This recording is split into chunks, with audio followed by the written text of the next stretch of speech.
কয়দিন পরে গোসল করছো? এক সপ্তাহ। Hello everyone, welcome back to my new another blog. এখন বাসায় কেউ নেই, ইনফ্যাক্ট আমার হাজবেন্ড আছে শুধুমাত্র, বাচ্চারা ওরা কোচিংয়ে গেছে। তো চিন্তা করলাম এখন তোমাদের জন্য একটা ব্লগ আসলে রেকর্ড করেই ফেলি। আর গতকাল রাতে বাজারে গিয়েছিলাম, অনেক অনেক ধরনের সবজি এনেছি, তো আসো তোমাদের সাথে শেয়ার করি। এই যে দেখো, গতকাল রাতে বাজারে গিয়েছিলাম, কত ধরনের সবজি এনেছি। আর শীতকালের এক্সট্রা একটা মজা হচ্ছে এই শীতকালীন সবজিগুলো, তাই না? আমার কাছে তো শীতকালে সব ধরনের ভেজিটেবল খেতে অনেক বেশি মজা লাগে। আর তোমাদের কার কার শীতকালীন সবজি খেতে তোমরা পছন্দ করো আমাকে কিন্তু কমেন্টে অবশ্যই জানাবে। আর দেখো কত ধরনের সবজি এনেছি।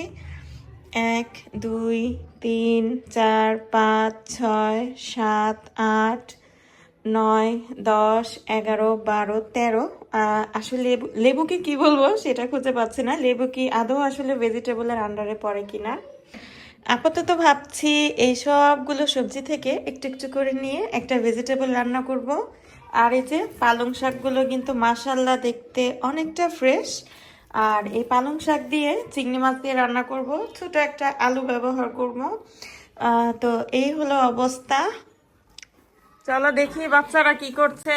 এই হলো বাচ্চার বাবা। কয়দিন পরে গোসল করছো? এক সপ্তাহ। সিরিয়াসলি? তোমার অনুভূতিটা কি? তুমি পালাচ্ছ কেন? তোমার অনুভূতি কি এক সপ্তাহ পরে এই যে গোসল করছো? আমি তো আমেরিকান স্টাইল, আমেরিকান কাউবয়রা মনে করো 6 মাস গোসল করে না, ঠিক কি আছে? বয়? কাউবয় এরা জিন্সের প্যান্ট পরবে মোটা, মনে করো এক প্যান্ট ছিটতে ছিটতে দেখো না জিন্সের প্যান্টের ডিজাইন গুলো আসছে কোথা থেকে? সেই আমেরিকান স্টাইল থেকে আসছে। পরতে পরতে মানে প্যান্ট ওয়াশ করা লাগবে না, ওই জিন্সের প্যান্ট যত ময়লা হবে তত স্টাইল হবে। তো তাদের ইয়াটা এরকম। তো এই শীতকালে তোমার একটা আমেরিকান হইতে ইচ্ছা করছে না?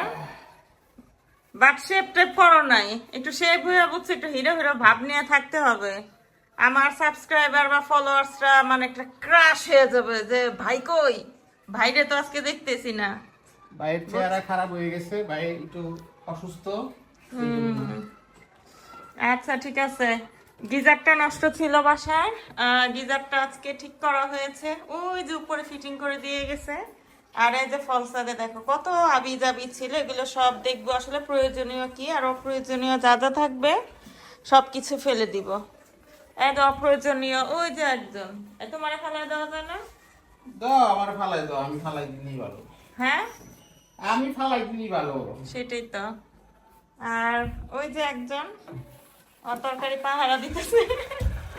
এই যে একটুখানি সবজি রান্না করলাম। সবজি কিন্তু আসলে লো হিটে একদমই ভালো হয় না, এই যে ইলেকট্রিক এই চুলাটাতে। তো যা হোক, যা একটা হয়েছে আর কি। সিলিন্ডার গ্যাসের যে প্রাইস, ভাবতেছি রিসেন্টলি আর গ্যাস কিনবো না, দেখি কি হয়। না কি বলো? গ্যাস না কেনাই উচিত। হ্যাঁ ওই যে দেখো লাকড়ি টাকড়ি কোথায় আছে, ওগুলা দিয়ে কয়লার চুলা রান্না। সেটাই। হ্যাঁ তুমি অন্য দিয়ে মুখ ঢাকা, একদম পারফেক্ট।